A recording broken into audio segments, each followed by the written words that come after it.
Here I have my protein skimmer. It's a Reef Octopus, and that's going to go obviously in the last stage of my sump.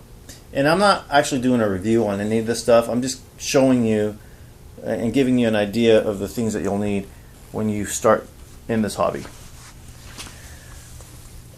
Here I have primer and glue for my PVC work that I'll be doing later on once my sump gets here, hopefully tomorrow. I have carbon, rocks 0.8. Now the carbon, the best way to run carbon is obviously in a reactor. However, I'm going to be running GFO as well, and it was recommended that anything over 50 gallons you do not mix carbon and GFO together in the same reactor.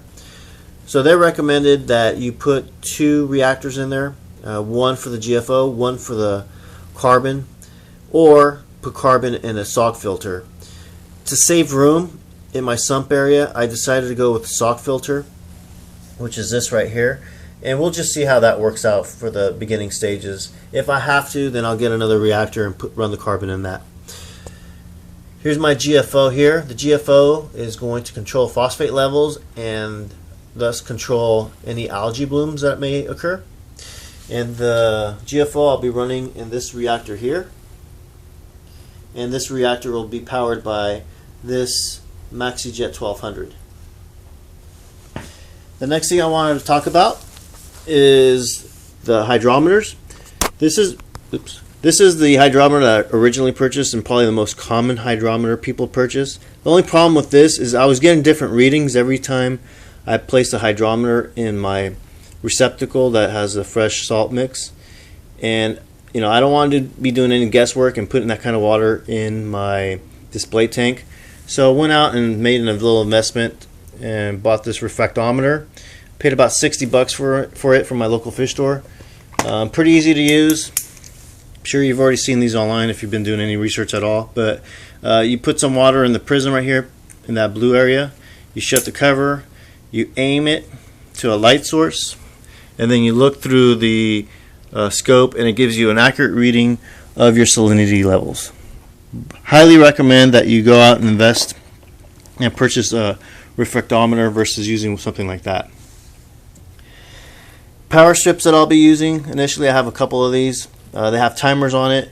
I will be graduating to the Reef Keeper, but the Reef Keeper is pretty pricey, and like I said, I want to keep it easy on my pocketbook. So right now I'm going to start off with the timer slash power strips for the tank, and I could always use these power strips later for something else once the Reef Keepers are purchased. My salt mix by Aqua Vitro, pretty simple but pretty basic. The Mag 7 water pump I'll be using to pump water from my sump into the display. My Hydro, smart wave pump controller. Power heads. Now I accidentally ordered these power heads. These are not controllable power heads. They're not variable. So I'm returning these power heads and purchasing the ones I needed. But the power heads are going to be controlled by the controller. Some lock line for the return, a lock line tool to disassemble and assemble the lock line. If you've never used lock line, it's pretty neat. These little pieces, round pieces, will connect to each other, and with this tool, basically put the 2 pieces on either side of the tool, you squeeze it and it connects the pieces. Or you can go to an area that you want to disassemble, you squeeze it and then pull it apart, and it comes apart very easily. You really need this tool to be working with lock line, otherwise be very difficult to take it apart and put it together without that tool. And it's a cheap tool, cheap in price, let's just say. Some hose, glass scraper. I have a gate valve and a ball valve here for the PVC plumbing, as well as a check valve. The check valve is going to prevent water from flowing in the wrong direction, and it'll only flow in one direction. And in the event of power outage, the water will not flow back into the sump.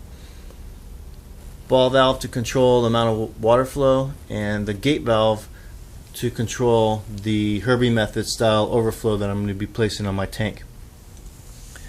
Some PVC pipes just kind of displayed out here. I have two 300-watt heaters. I'm only running one heater in the aquarium. The other one's just kind of a backup heater. I purchased these Eheim 600 pumps with the intention of using them to mix my salt water in the receptacles, but they were not strong enough.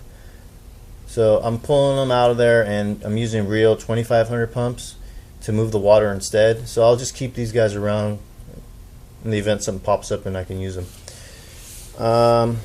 Drill bit. So 45 millimeter diamond cut drill bit. I use that to cut the emergency overflow hole in the back of my glass aquarium. I've never cut into glass, and the project went very well. It was a successful cut. Didn't have to use a drill guide. Just follow the instructions on some videos on YouTube. Plenty of them out there, so if you're planning to cut through glass, watch the videos. Just make sure it's not tempered glass, and it's very easy to do. If I can do it, you definitely can do it. I have some bulkheads here. I have two 1-inch bulkheads, one for the emergency overflow, the primary overflow, and the return. So a couple unions. I have a whole bunch of those unions. I'm just putting out a couple for display purposes, and a couple pieces of PVC connections, again just for display purposes. I have a whole bunch, probably 4 bags worth of PVC connections and such. Knowing that I was going to need these connections, I went out and just bought a whole bunch of them and saved the receipts so that I can return the ones I don't use. Hopefully that will limit the amount of times I have to go back and forth to Home Depot or whatever once I start doing the plumbing. I have a turkey baster for direct feeding the corals, or just to shoot some water on the rocks to clean them off. Some sandpaper for PVC preparation and gluing. Here we have the reef rock. It's dry reef rock. It's about 30 pounds worth in all. I think I have about 100 pounds worth of reef rock. So I think that's going to be a little bit much for the 75-gallon tank, and even to include the sump. So my brother will be happy to know he's probably going to have some Reef Saver rock coming his way. Reef Saver rock is cool because it comes from underground. They dig it out. It's ancient reef, and they dig it out from underground from some aquifers. The other cool thing about it is that it connects or stacks very easily, kind of like puzzle pieces, so it's virtually seamless. So I can't wait to get that going and do some aquascaping with it. I have a couple of lights here. This light's going to be used for the refugium for my sump area, and this light's just going to be used for underneath the aquarium stand. And here's a siphon here. This is a really cool siphon. What you do is you plug in one end to the sink, you take off the aerator and you plug this in instead. You screw it on and you turn on the water, and what happens, the water passes through here and passes this tube and creates suction, and the other end of it, of course, you put in your tank and siphons out the water. The water goes directly down the drain. No mess, no buckets required. Here I have my live sand. It's, what's it called? Fiji or pink Fiji rock, or pink Fiji sand, or Fiji pink sand. I forget what it's called. But anyway, I bought 4 bags of this. I bought all 4 bags live sand, and hopefully that'll give me enough to do an inch or just under an inch for my 75-gallon. I don't want a deep sand bed. I chose not to go that route. Here we have my silicone and a couple of test kits. So As far as inventory goes, that's what I have. We can go upstairs now and I'll show you the tank and the stand. Okay, before we go upstairs, I forgot to mention the RO system. Very, very important part of the inventory. I have a video on the RO system itself, so you can check that out, but just want to show you that this is definitely an important part of your inventory as well as receptacle containers. You know, the one thing I forgot to mention downstairs was my recommendation to purchase a book that will help you and assist you in understanding the hobby. One of the more popular books that are out there right now is called the Aquarium Volume 3, Science, Art, and Technology of Reef Keeping. I checked it out online. It's got really good reviews. I ordered mine last night and it's coming. So I would recommend that the beginner to the hobby also read up on water parameters, setups, aquascaping, lighting, all that good stuff. And that will just ensure that you have the cards stacked in your favor when it comes to running a successful reef tank.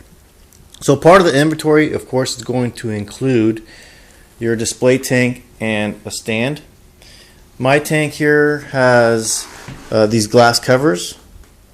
Unfortunately, I had to have glass covers. I didn't want them, but because I have two of these guys, they tend to shed, and I don't want any hair problems causing me grief in the tank.